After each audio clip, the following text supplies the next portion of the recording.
गति हो जाती है जीव की।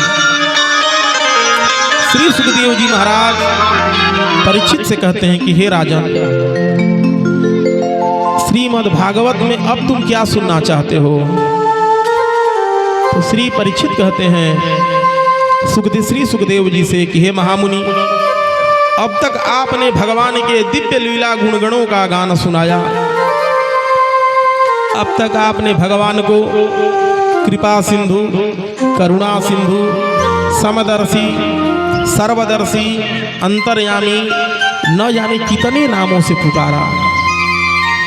लेकिन हे प्रभु, आपने एक नाम से भगवान को पुकारा, दीन बंधु।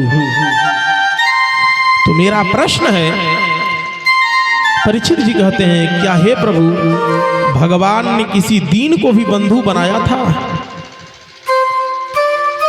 किसी दीन को भी बंधु भगवान ने बनाया था? इतना सुनते ही सुखदेव जी को सुदामा जी याद आ गए हैं। बोले कि परीक्षित सुनो, मैं तुम्हें, भगवान ने एक दीन को बंधु बनाया था, मैं उसकी कथा सुना रहा हूं। बोले कृष्णस्यासीद सखा कश्चित् ब्राह्मणो ब्रह्मवित्तमा विरक्त इंद्रियार्थेषु प्रसन्नात्मा जितेन्द्रिय। बोले कि देखो, भगवान के एक मित्र थे, कृष्णस्यासीद सखा कश्चित्, उनका नाम था सुदामा। सुदामा जी कैसे थे? बोले कि सुदामा जी ऐसे ब्राह्मण थे, पहले जमाने में अयाची वृत्ति के ब्राह्मण होते थे, जो कि खलिहान वगैरह जब कट जाता था, जो अनाज बचता था, उसे वो बीन कर लाते थे और उससे भोजन करते थे। उसमें के थे सुदामा जी महाराज। भिक्षा नहीं मांगते थे दरवाजे पर। उनकी पत्नी जो मांग कर लाई भी थी, वो उधार मांग कर लाई थी, भीख मांग कर नहीं लाई थी। और ऐसे पहले ब्राह्मण होते थे। ऐसे ही एक मिथिला में ब्राह्मण थे, उनका नाम था, लोग उन्हें, वो अयाची वृत्ति से जीवन यापन करते थे, इसलिए लोगों ने उन्हें अयाची मिश्र कह दिया, उनका नाम था। वो ऐसे ही ब्राह्मण थे। उनका छोटा सा 4 वर्ष का बालक नंग धड़ंग रास्ते में खेल रहा था।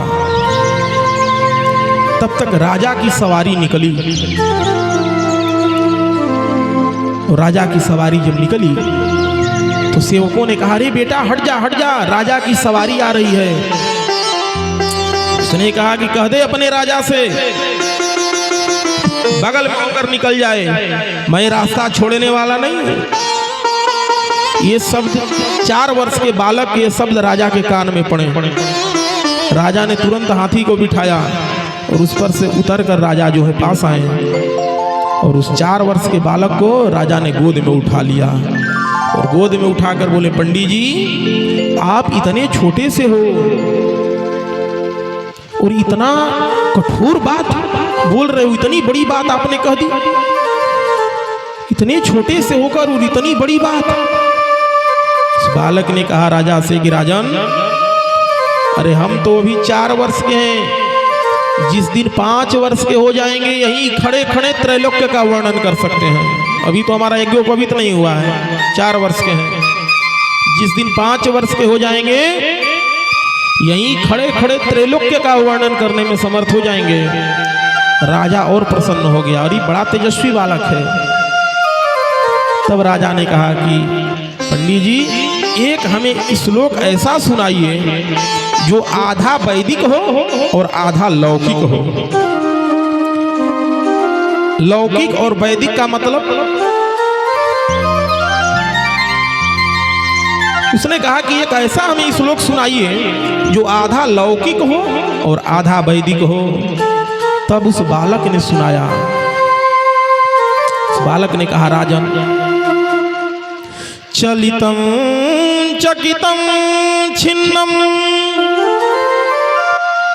चलितम चकितम छिन्नम, प्रयाणे तव भूपते। ये लौकिक है, ये लौकिक है। चलितम चकितम छिन्नम, प्रयाणे तव भूपते, सहस्र शीर्षा सहस्राक्ष सहस्रपाद, सहस्र शीर्षा पुरुष सहस्राक्ष सहस्रपाद। ये वैदिक है। बोले, हे राजन, चलितः, जब आप चलते हो तो चलितः चकितः छिन्नः, प्रयाणे तव भूपते। हे महाराज, जब आप हाथी पर बैठकर चलते हो तो चलितः, ये पृथ्वी चलने लगती है, शेषनाग हिलने लगते हैं। मतलब सहस्त्र शीर्षा, सहस्त्र सिर वाले शेषनाग चलितः हिलने लगते हैं। चलितः चकितः, कौन चकित हो जाते हैं? बोले, सहस्राक्ष, सहस्त्र नेत्र वाले इंद्र चकित हो जाते हैं। सहस्त्र शीर्षा पुरुष सहस्राक्ष सहस्रपाद। और छिन्न, हे राजन, तो चलितः चकितः छिन्नः, प्रयाणे तव भूपते, सहस्र शीर्षा पुरुष सहस्राक्ष सहस्रपाद। इस बालक का जब जन्म हुआ था तो उस समय दाई लोग पुत्र उत्पन्न कराती थी। आज जो है अस्पताल बन गया, अस्पताल में लगे बच्चा होने। ऑपरेशन नहीं भी करना है तो आजकल अधिकतर ऑपरेशन ही हो रहा है। तो उस समय दाई लोग जो हैं बच्चा कराती थी। उसे अन्य अन्य जगह अन्य लोग अन्य भाषा में कुछ कुछ बोलते हैं, नाम अलग अलग। तो इस बालक का जब जन्म हुआ था तो पंडित जी के पास, अयाची मिश्र के पास कुछ देने को नहीं था। तो उन्होंने उसको वचन दिया था कि इस पुत्र से जो भी प्रथम कमाई होगी तुम्हें सब दे दूंगा। तो राजा इतना प्रसन्न हुआ उस बालक से कि राजा ले जाकर और सोने के मुहरों पर बिठा दिया और बोला कि पंडित जी, आपके हाथ से जितना मुहर निकल सकता है उतना मुहर आप ले लीजिए। उस लड़के ने हाथ लगाया और जितना हाथ लगाया, कहा बस बस हो गया। राजा ने उस बच्चे को अलग कर दिया और जितना हाथ लगा था उतना मोहर जो है वो बोरी में कसवा दिया और बच्चे को घर में भिजवाया। उसके पिता अयाची मिश्र ने उस बोरी को छुआ तक नहीं, देखना तो दूर रहा कि इसमें क्या है। तुरंत उस दाई को बुलवाया और बुलवा कर कहा कि देख, तुझको मैंने वचन दिया था कि मेरे प्रथम पुत्र का जो कमाई होगा वो मैं तुझे दूंगा। मेरे बेटे ने ये कमाई की है, आज राजा ने इसको पुरस्कृत किया है। ये तेरा कमाई है, तेरा धन है, तू ले जा। जब बोरी को खोल कर देखा गया तो उसमें सोने का मुहर था। अब दाई बेचारी रोने लगी, महाराज हम क्या करेंगे इतना धन, हम क्या करेंगे इतना धन। उन्होंने कहा नहीं, हम नहीं ले सकते इस धन को। राजा के पास फिर यह बात गया। राजा जो है सुनकर चकित हो गया कि वाह, एक देने वाला कह रहा है कि मैं नहीं रखूंगा, लेने वाला कह रहा है मैं नहीं रखूंगा। यह है भारत की भूमि, जहां देने वाला कह रहा है कि मैं नहीं लूंगा, मैं सब दे दूंगा। लेने वाला कह रहा है कि मैं कुछ नहीं लूंगा। राजा ने कुछ मुहरे तो जो है वो दाई को दे दी क्योंकि उसको आवश्यकता थी, और जो अन्य बचा उन सब धनों को बेचकर आज भी दरभंगा में उसके नाम से एक तीर्थ बनवाया गया। सच्ची घटना है जो मैं कह रहा हूँ। दरभंगा में तीर्थ बनवाया गया है, मिथिला में। मिथिला के थे अयाची मिश्र। पहले के जो ऐसे कुछ ब्राह्मण थे जो अयाची वृत्ति से जीवन निर्वाह करते थे, वैसे ही थे श्री सुदामा जी महाराज। तो श्री सुखदेव जी महाराज वर्णन करते हुए कहते हैं, कृष्णस्यासीद सखा कश्चित् ब्राह्मणो ब्रह्मवित्तम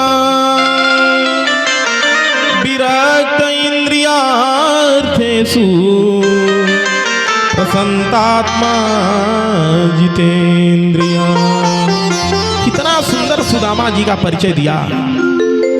सुदामा जी कौन हैं? तो बोले कृष्णस्यासीद सखा, कृष्ण जी के सखा हैं। कृष्णस्यासीद सखा कश्चित्, और क्या है? तो बोले ब्राह्मणो, ब्राह्मण देवता हैं। और केवल नाम के ब्राह्मण नहीं है, जनेऊ को खूंटी पर लटका कर घूमने वाले ब्राह्मण नहीं है सुदामा जी। ब्राह्मणो ब्रह्मवित्तमा, ब्रह्मवित्त ब्राह्मण है सुदामा जी महाराज भाई।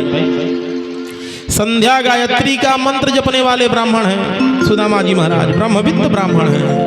ब्राह्मणो ब्रह्मवित्तमा और विरक्त इंद्रियार्थेषु, इंद्रियों से एकदम विरक्त रहने वाले ब्राह्मण हैं। और शांत व्यक्ति कभी कभी अशांत हो जाता है।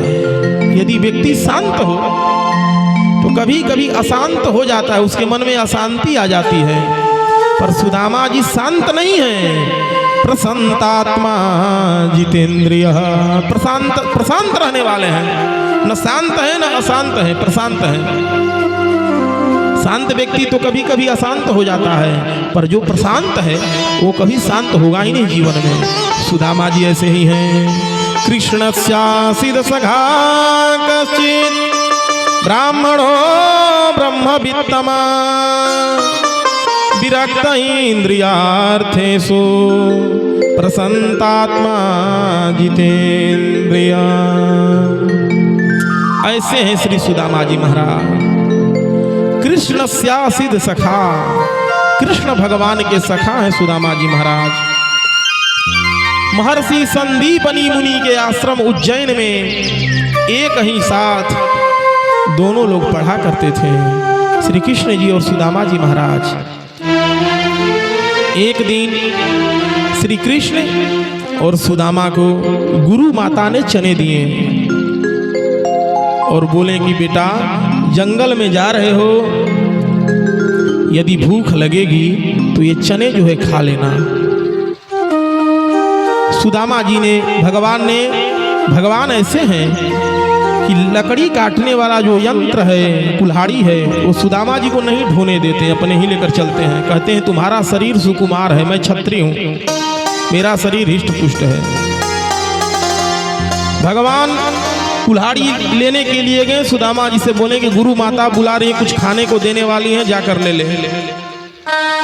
सुदामा जी जो हैं वो लेने के लिए चल दिए और जैसे ही गए गुरु माता ने चने दी और सुदामा जी जैसे ही चने लेकर अभी 4 कदम गए थे तब तक दुर्वासा मुनि का आगमन हो गया। दुर्वासा मुनि ने कहा भवती भिक्षाम देहि, माता हमें बड़ी तेज से भूख लगी है, यदि तुम्हारे आश्रम में कुछ है तो खाने के लिए दे दे। उन्होंने कहा कि महर्षि मेरे आश्रम में इस समय कुछ नहीं है। दुर्वासा जी ने कहा बड़ी तेज से भूख लगी। उन्होंने कहा कुछ नहीं है। माता को कुछ याद आया थोड़े देर के लिए कि चने सुदामा को दिए हैं, पर वो वात्सल्य भाव में आ गई, मोह में आ गई। उन्होंने कहा कुछ नहीं है और कहकर अंदर चली गई। पर दुर्वासा जी तो दुर्वासा जी ठहरे। तुरंत ध्यान में उन्होंने देख लिया इनके आश्रम में चना है और उन्होंने श्राप दिया कि जो भी इस चने को खाएगा वह गरीब प्राप्त हो जाएगा, उसे गरीबी लग जाएगी, उसे वो गरीब हो जाएगा जो भी इस चने को खाएगा। सुदामा जी दुर्वासा के इस श्राप को सुन लिए। जब वो लोग जंगल में गए तो जब आंधी पानी सब तड़पने लगा और भगवान ने कहा कि सुदामा भूख लगी है बड़ी तेज। सुदामा ने चने तो खोले पर सुदामा को याद आया कि मैं तो ब्राह्मण हूँ और यदि मैं गरीब रह गया तो मेरा जीवन तो कट जाएगा, परंतु ये राजा है, इसको राज्य करना है, इसके हाथ में चक्रवर्ती का लक्षण है। यदि ये चना खाकर गरीब हो जाएगा तो ये दुख की बात है। और दुर्वासा का चूंकि श्राप है तो खाएगा तो दरिद्र तो हो ही जाएगा। इसलिए भगवान के गरीबी को सुदामा जी ने अपने ऊपर स्वीकार कर लिया। ये होती है मित्रता। जे न मित्र दुख होई दुखारी, तीनहि बिलोकत पातक भारी। भगवान के सुदामा जी के गरीबी को भगवान ने अपने ऊपर आरोपित किया। भगवान के गरीबी को सुदामा जी ने अपने ऊपर आरोपित कर लिया। भगवान इसीलिए सुखदेव जी कहते हैं विरक्त इंद्रियार्थेषु प्रसन्नात्मा जितेन्द्रिया, कृष्णस्यासीद सखा कश्चित् ब्राह्मणो ब्रह्मवित्तम, विरक्त इंद्रियार्थेषु प्रसन्नात्मा जितेन्द्रिया। ऐसे थे श्री सुदामा जी महाराज। सुदामा जी का जीवन जो है जैसे तैसे कटने लगा। सुदामा जी के जो बच्चे थे, सुदामा जी के घर में 4-4, 5-5 दिन तक भोजन नहीं बनता था। वो लोग जल पीकर रह जाते थे। इतनी गरीबी थी सुदामा जी के यहाँ। सुदामा जी के लिए भागवत में एक भी जगह दरिद्र शब्द नहीं आया है। उनके पत्नी के लिए दरिद्र शब्द सुखदेव जी ने बोला है, लेकिन सुदामा जी के लिए एक भी जगह भागवत में दरिद्र शब्द नहीं आया है। कारण कि गरीब में और दरिद्र में अंतर है। सुदामा जी गरीब तो थे पर सुदामा जी दरिद्र नहीं थे।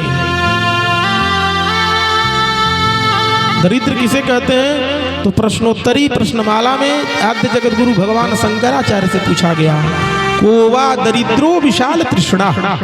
जिसकी तृष्णा विशाल हो वही व्यक्ति दरिद्र है। तो सुदामा जी के पास तृष्णा नहीं है, इसलिए सुदामा जी दरिद्र नहीं है।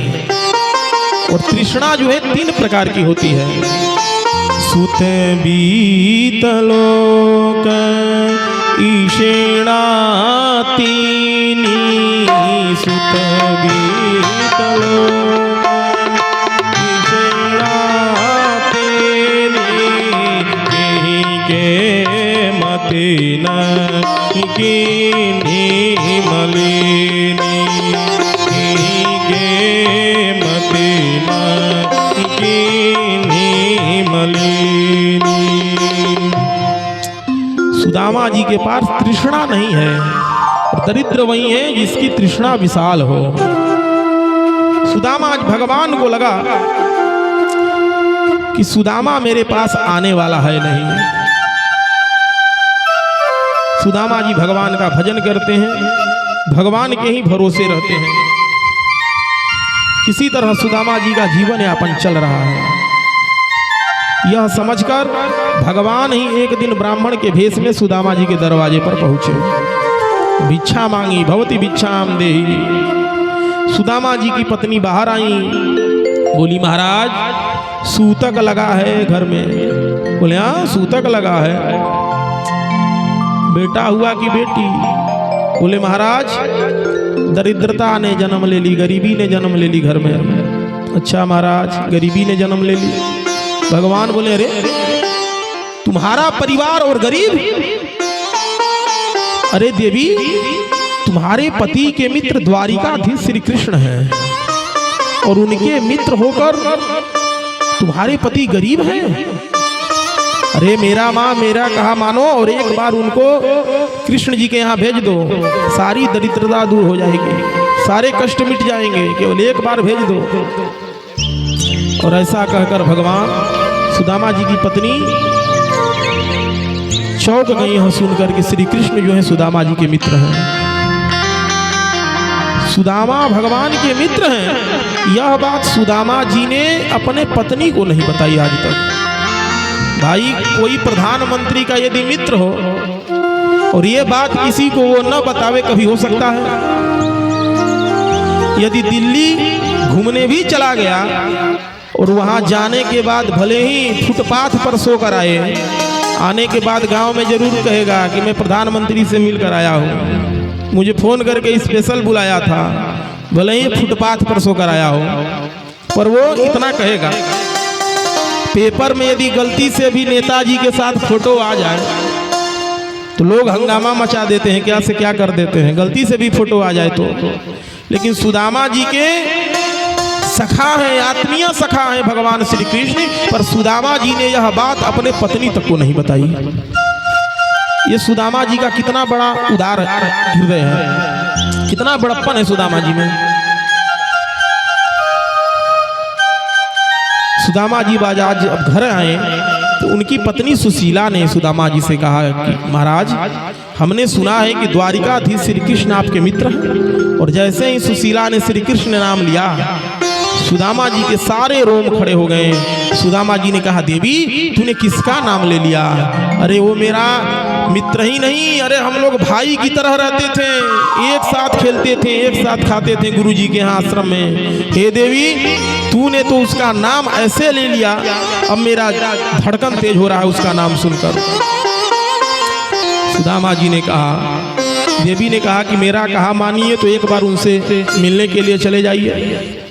सुदामा जी ने कहा कि देवी, वो राजा हैं और हमारा जीवन ऐसे तैसे कट रहा है, और हे देवी मेरा मिलने का तो मन है, पर शास्त्र में नियम है यदि मिला जाता है तो कुछ हाथ में लेकर जाया जाता है, मित्र के यहाँ खाली हाथ नहीं जाया जाता। बोले अच्छा महाराज, तो मैं कुछ उपाय करता हूँ। तो या चत्वा चतुरान मुष्टि, पड़ोसन के यहाँ जाकर उधार 4 मुट्ठी चावल मांग लाई। चूड़ा भी इसका अर्थ होगा, चूड़ा, क्योंकि खाने का वस्तु चावल नहीं चूड़ा ही होता है, तंडुल का मतलब चूड़ा ही होगा यहाँ पर। 4 मुट्ठी मांग कर वो लाई। और तैल बद्धेन, एक में एक जब कपड़े से वो बांधने लगी, तो जब बांधने लगी तो कपड़े सुदामा जी के घर में ठीक ठाक नहीं थे, कपड़े इतने फटे थे कि रखती थी तो वो गिरने लगता था। तो या चत्वा चतुरान मुष्टिन विप्रान पृथक तंडुलान तैल खंडेन तान बद्ध्वा भद्रे प्रदादुपायन। एक के ऊपर एक कई जब परते कपड़ा वस्त्र की तब जाकर वो जो है रख पाई उस चौरा चावल को, और सुदामा जी को दी। और सुदामा जी को देते हुए उनकी पत्नी सुशीला ने कहा, हे नाथ, आप जब जा ही रहे हो मिलने के लिए, तो एक निवेदन मेरे तरफ से कह दीजिएगा। सुदामा जी ने कहा, बोलो देवी, मित्र के यहाँ जा रहा हूँ और तेरे द्वारा ही तो प्रेरित होकर जा रहा हूँ, तो भगवान से क्या कहना है ये तू बता दे। सुदामा जी की पत्नी ने कहा कि प्रभु से कहिएगा, एक मास 2 पाख में 2 एकादशी होए, मेरे घर गोविंद तो नित्य एकादशी होए, मेरे घर गोविंद तो नित्य एकादशी होए। हे द्वारिकानाथ, हे द्वारिकाधीश, आपके भक्त महीने में 2 एकादशी का व्रत करते हैं, पर हे नाथ, मेरे घर में 12 महीने एकादशी ही रहती है। तो हे नाथ, क्या इस घर में कभी द्वादशी भी आएगी? इसी तरह एकादशी ही बनी रहेगी। अच्छा देवी, ये तुम्हारी प्रार्थना संदेश द्वारिकाधीश तक पहुंचा दूंगा। यह कहकर सुदामा जी चल पड़े और भगवान का गुणगान गाते हुए चलते हैं। लक्ष्मी नारायण नारायण नारायण, लक्ष्मी नारायण नारायण नारायण, श्रीमन नारायण नारायण नारायण, श्रीमन नारायण नारायण नारायण।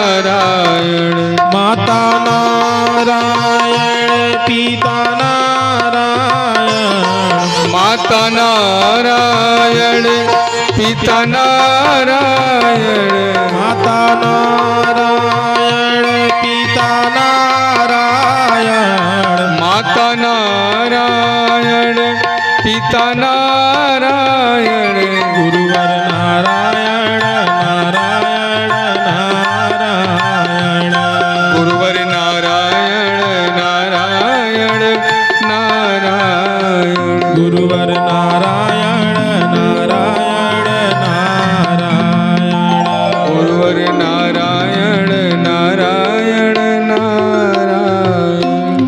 सुदामा जी भगवान का स्मरण भजन करते हुए रास्ते में जा रहे थे। सुदामा जी को थकान हुआ, आई नींद, सुदामा जी सो गए। भगवान को लगा कि भैया ये ब्राह्मण को आने में बरसों लग जाएंगे। सोते हुए सुदामा जी को भगवान ने द्वारिकापुरी में लाकर सुता दिया। सुदामा जी की जब सुदामा जी का नींद खुला तो सुदामा जी ने चारों तरफ देखा तो बड़े बड़े भवन अट्टालिकाएं बने हुए। सुदामा जी ने एक पथिक से पूछा कि भैया इसमें कन्हैया का भवन कौन सो है? मेरा जो कन्हैया है वो कहाँ रहता है? सो उस पथिक ने कहा कि भैया कौन सो कन्हैया? बोले सुदामा जी की यहाँ के वो राजा हैं।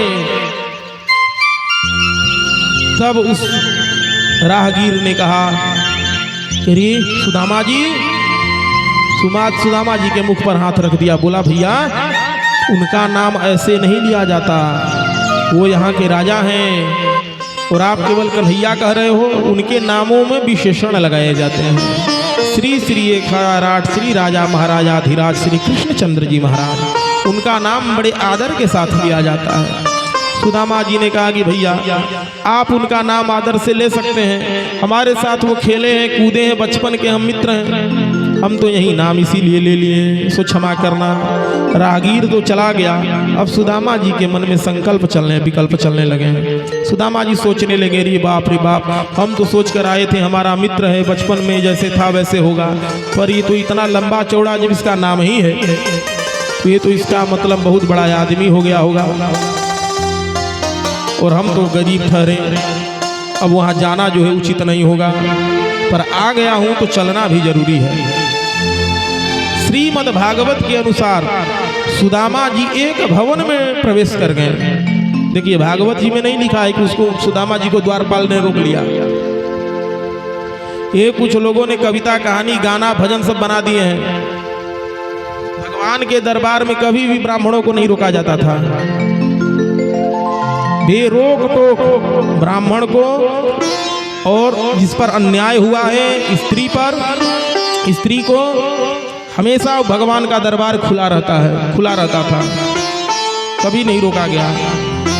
ये सब गाना भजन बना बना कर कुछ नराधमों ने दुष्प्रचार कर दिया। भगवान के दरबार में सुदामा जी को नहीं रोका गया है। सुदामा जी एक भवन में प्रवेश कर गए।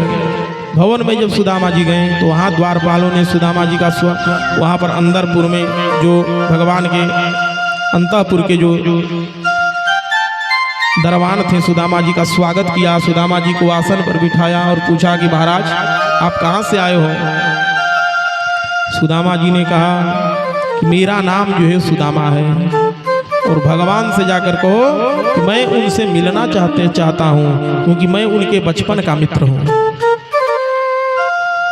ये सुनकर भगवान से उन लोगों ने निवेदन किया कि प्रभु शीस पगान जगातन में प्रभु जाने को आई बसे कहीं ग्रामा, धोती फटी सिलटी दुपटी अरुपाय उपान की नहीं सामा।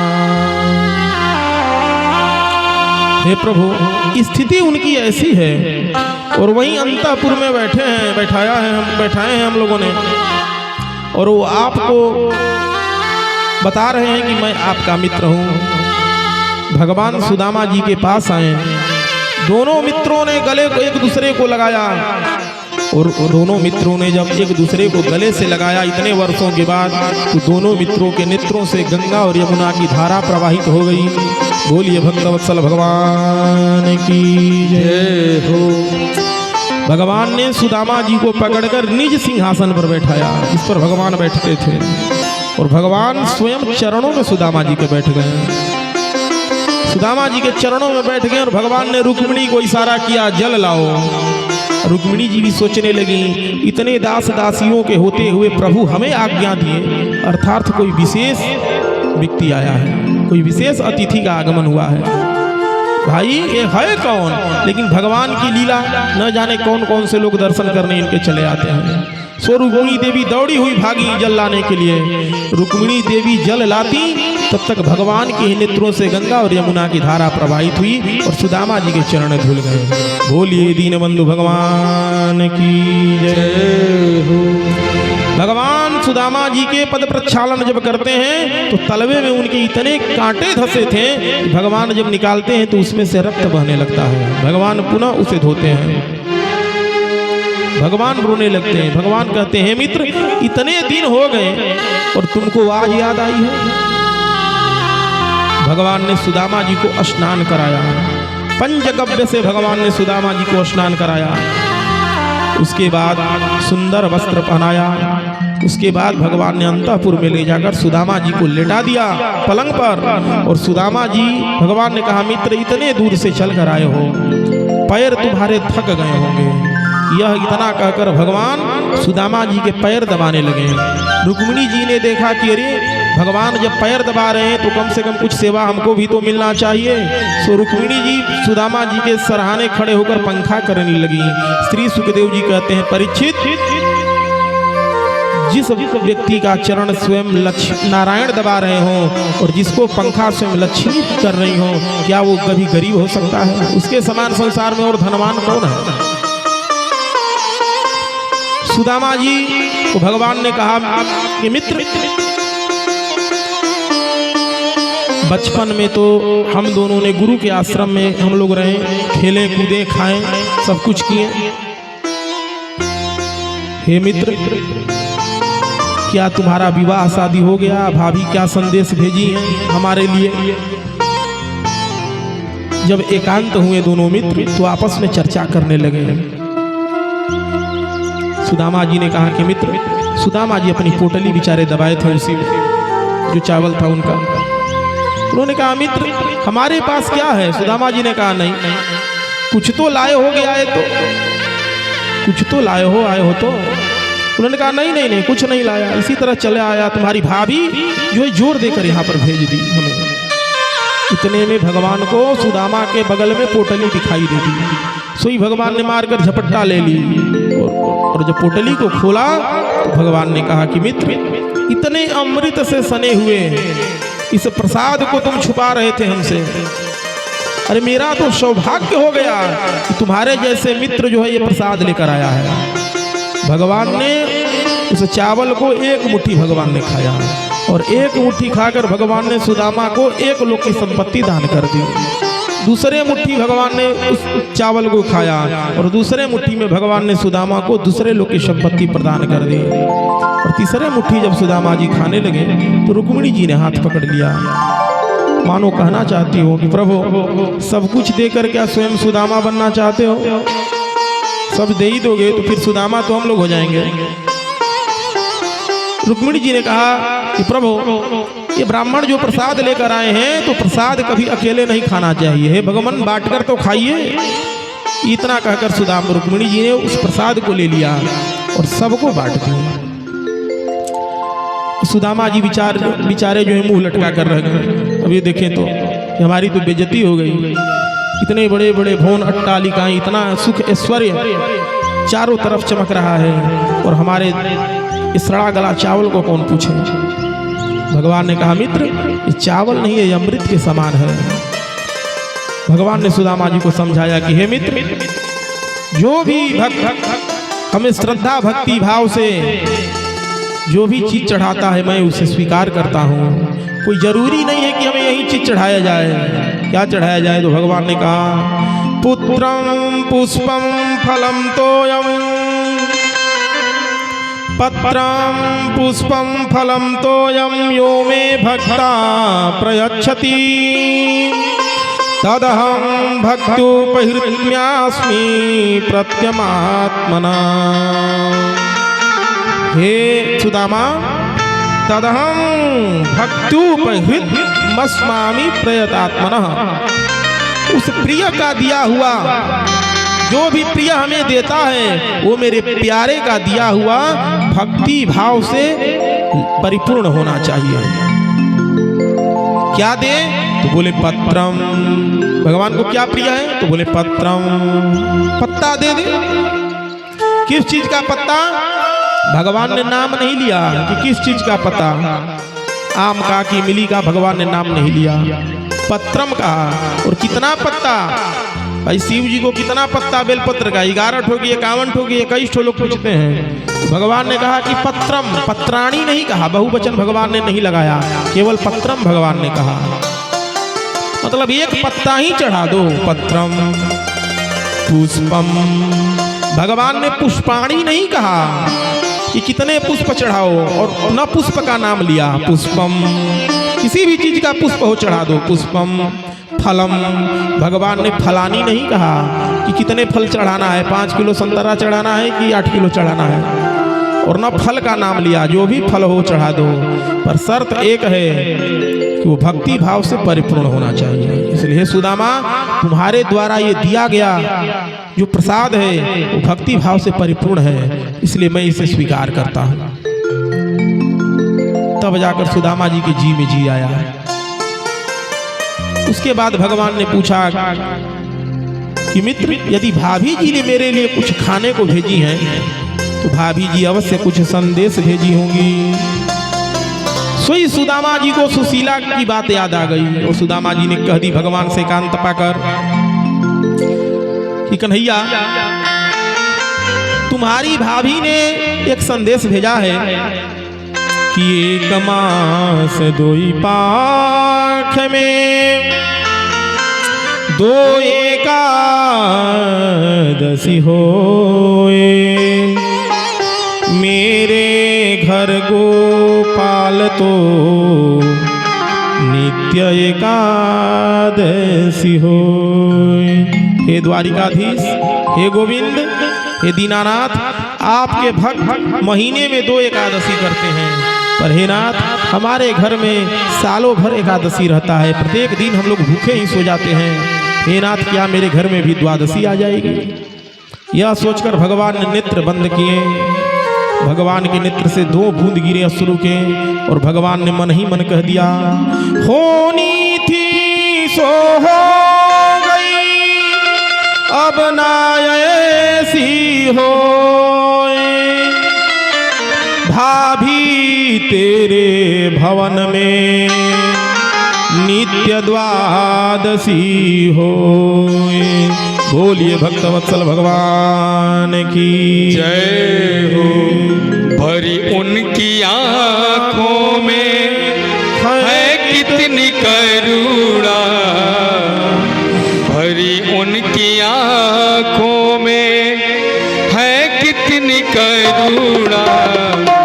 जाकर सुदामा पुजारी से पूछो, जाकर सुदामा पुजारी से पूछो, है कर्मात क्या उनकी चरणों की रजी में, है कर्मात क्या उनकी चरणों की रजी में।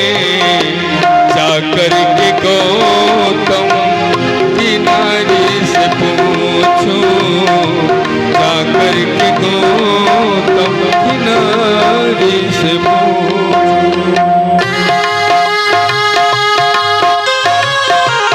जय हो।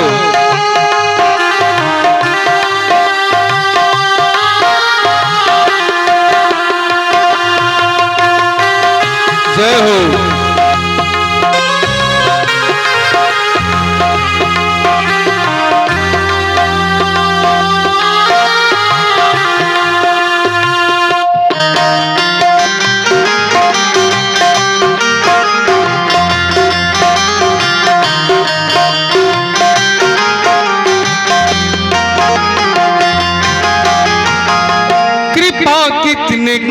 हैं शरणागतों पे कृपा।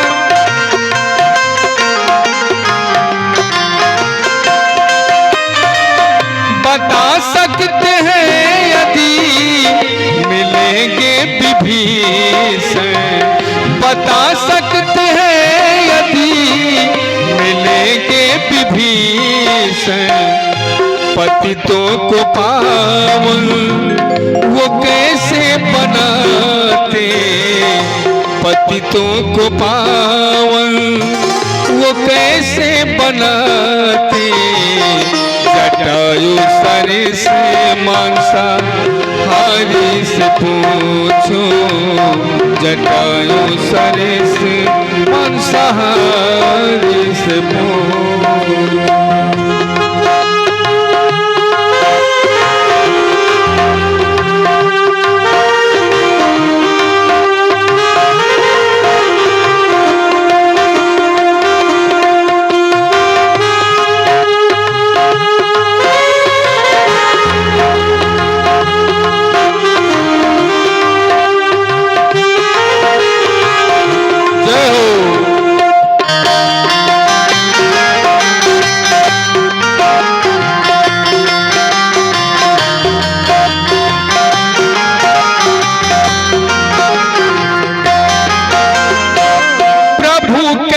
सुनते हैं दुखियों की आहें,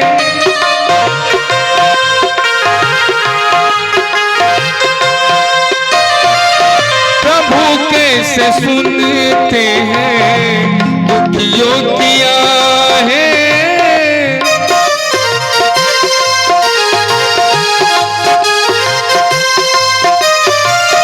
तुम्हें ज्ञात हो राजा, तुम्हें ज्ञात हो राजा बन की कहानी। निराधार का कौन आधार जग में, निराधार का कौन आधार जग में। ये प्रश्न द्रुपदी दुलारी से पूछो, जाकर सुदामा पुजारी से पूछो।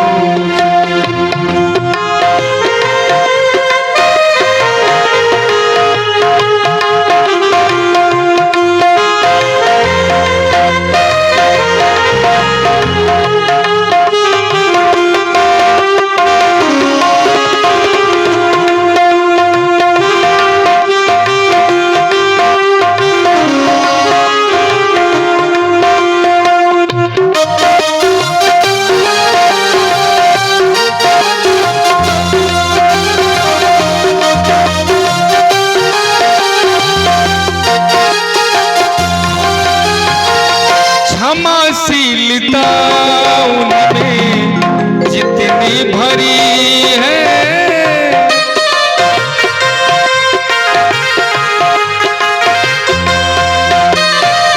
क्षमाशीलता उनमें जितनी भरी है।